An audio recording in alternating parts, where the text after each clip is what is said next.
নির্বাচনে আনুপাতিক প্রতিনিধিত্ব বা প্রপোর্শনাল রিপ্রেজেন্টেশন অর্থাৎ পিআর পদ্ধতি চালু নিয়ে বিতর্ক চলছে। বাংলাদেশ জাতীয়তাবাদী দল বিএনপি সহ নিবন্ধিত এবং অনিবন্ধিত বেশিরভাগ রাজনৈতিক দলে বাংলাদেশে নতুন এ পদ্ধতি চালুর বিপক্ষে। অন্যদিকে জামাত ইসলামী, তরুণদের রাজনৈতিক দল জাতীয় নাগরিক পার্টি এনসিপি, চরমনাই পীরের দল ইসলামী আন্দোলন সহ বেশ কয়েকটি দল এ পদ্ধতি চালুর পক্ষে অবস্থান নিয়েছে।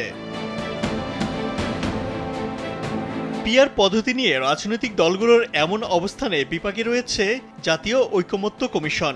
এই ইস্যুতে কোনোভাবেই উপসংহারে আসতে পারছে না প্রধান উপদেষ্টা ডক্টর মোহাম্মদ ইউনূসের নেতৃত্বাধীন এই কমিশন। ফলে আগামী নির্বাচনে পিআর ইস্যুটি বড় ধরনের প্রতিবন্ধকতা হিসেবে সামনে আসছে। RICL TMX, যুগের পর যুগ স্থাপনা থাকে মজবুত।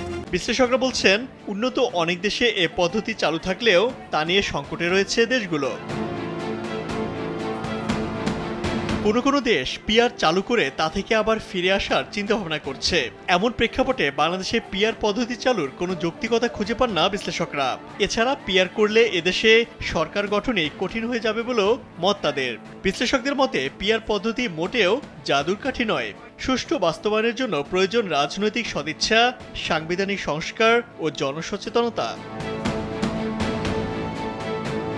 বিশ্বমানের ডার্ক সাইটে পলিসি রিসার্চ ইনস্টিটিউট, ফ্রেজার ইনস্টিটিউটের মতে বেশ কয়েকটি প্রতিষ্ঠান সিদ্ধান্ত দিয়েছে পিআর পদ্ধতিকে যতটা ন্যায্য ও সাম্যবাদী মনে হয় ততটা মোটেই নয়। বরং পৃথিবীর যে দেশেই পদ্ধতিটি প্রয়োগ রয়েছে সে দেশেই শাসনতান্ত্রিক জটিলতা না কমে বরং বেড়েছে।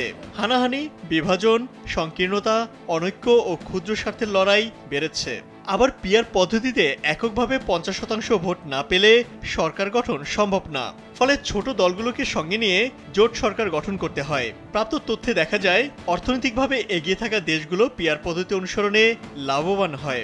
অনুন্নত দেশগুলো সহজে জটিলতা এড়াতে পারে না। এ বিষয়ে ঢাকা বিশ্ববিদ্যালয়ের রাষ্ট্রবিজ্ঞান বিভাগের অধ্যাপক কাজী মাহবুর রহমান কালবেলাকে বলেন, বাংলাদেশ ছোট দেশ, এত ছোট দেশ যে এদেশে পিআর সিস্টেম চালু করলে খরচ বেড়ে যাবে, ট্যাক্সের টাকায় নতুন ব্যয় তৈরি হবে। এছাড়া পিআর করলে এদেশে নিম্নকক্ষে সরকার গঠনই কঠিন হয়ে যাবে। দেশের প্রেক্ষাপটে নিম্নকক্ষে আনুপাতিক সিস্টেম যথার্থ হবে না, কারণ এখানে এককভাবে কোনো দল সরকার গঠনই করতে পারে না।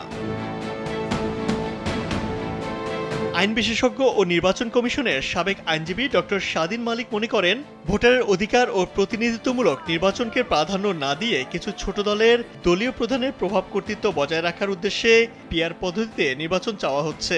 ডক্টর স্বাধীন মালিক আরও বলেন, পিআর পদ্ধতি হলে ছোট দলগুলো কিছু আসন পাবে, যা নির্ধারণে সেই দলের প্রধানের প্রভাব থাকবে।